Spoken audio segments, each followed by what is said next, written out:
गौरी का दूध अपने आप जमीन पर गिरने लगता है।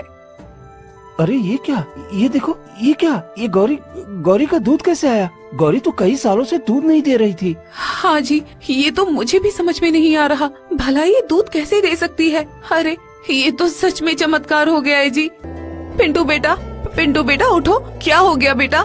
माँ, मुझे बहुत ठंड लग रही है, मैं अब चल नहीं पा रहा हूँ। हे भगवान, मैं क्या करूँ, मेरे बेटे को ठंड लग रही है। तभी गाय जमीन पर बैठ जाती है और पिंटू को अपने पैरों से लिपटा देती है।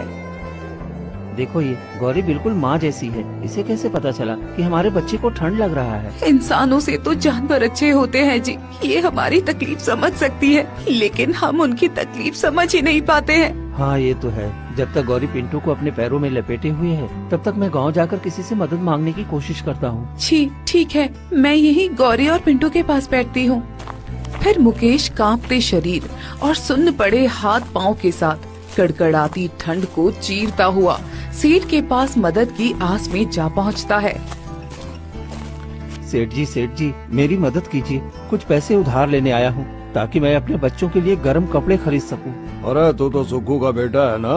अरे तेरे पास तो खुद ही उतना बड़ा घर है, जमीन है, फिर तुझे पैसे की क्या जरूरत पड़ गई?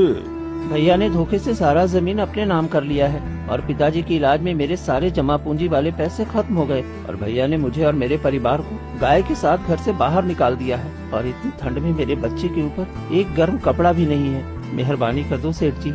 नहीं, मेरे पास पैसे नहीं है। वैसे बे, तुम जैसे भूखों को मैं पैसे क्यों दूं? अरे जब तेरे भाई ने तुझे खुद का पैसा नहीं दिया और घर से निकाल दिया, तो मैं तुम्हें पैसे कहाँ से दूं? और तू पैसे चुकाएगा कैसे? आप मुझ पर विश्वास करिए, मैं आपके सारे पैसे चुका दूंगा। बस मुझ पर रहम करिए, मेरा बच्चा ठंड के मारे मर जाएगा। वो कांप रहा है। अरे तुम्हारे जैसे कितने भिखारी होंगे जो रोड में इसी तरह तड़प रहे होंगे ठंड में। तो भी जाओ और उसी में लाइन लगा ले। सेठ जोर जोर से हंसने लगता है और वहाँ से चला जाता है। हे भगवान, अब मैं क्या करूं? सेठ ने भी मेरी मदद करने से मना कर दिया। चलो गांव वालों के पास जाता हूं, शायद वो मेरी मदद कर दें। फिर मुकेश कई जगह जाता है, पर उसकी मदद कोई नहीं करता है, बल्कि सभी उसकी स्थिति पर हंसते हुए चले जाते हैं।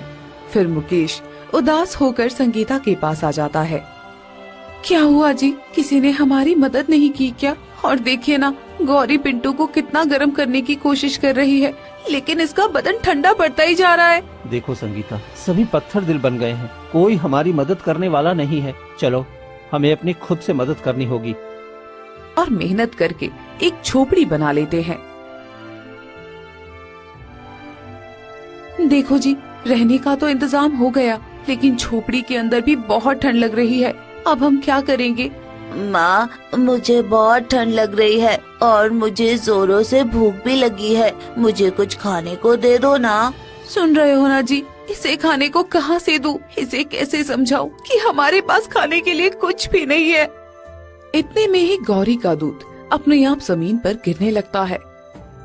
अरे ये क्या, ये देखो, ये क्या, ये गौरी का दूध कैसे आया? गौरी तो कई सालों से दूध नहीं दे रही थी। हाँ जी, ये तो मुझे भी समझ में नहीं आ रहा, भला ये दूध कैसे दे सकती है। अरे ये तो सच में चमत्कार हो गया है जी। लगता है गौरी ने हमारी तकलीफें सुन ली और इसने दूध देना शुरू कर दिया। अब जल्दी से पिंटू को दूध पिला दो और हम भी थोड़ा सा दूध पी लेंगे, जिससे हमारी भूख मिट जाएगी।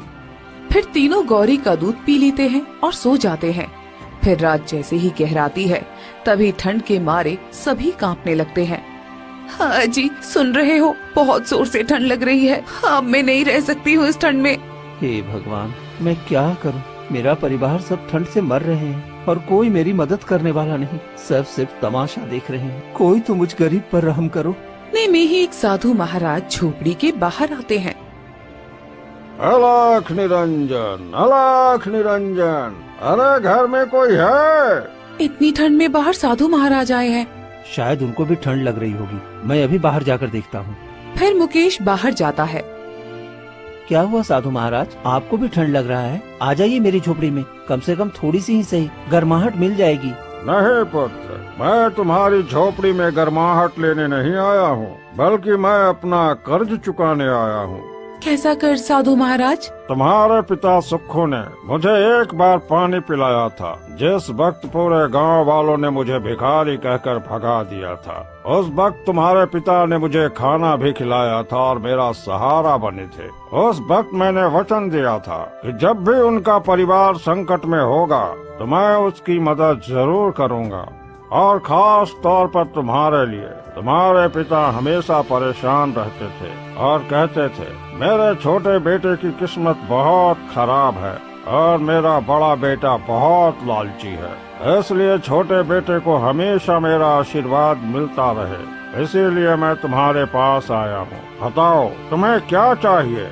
साधु महाराज, मुझे तो कुछ नहीं चाहिए, बस मुझे मेरे परिवार के लिए थोड़े से गर्म कपड़े चाहिए ताकि हम इस ठंड में थोड़ा सुकून से रह सकें। तुम कुछ और भी मांग सकते हो, धन दौलत घर।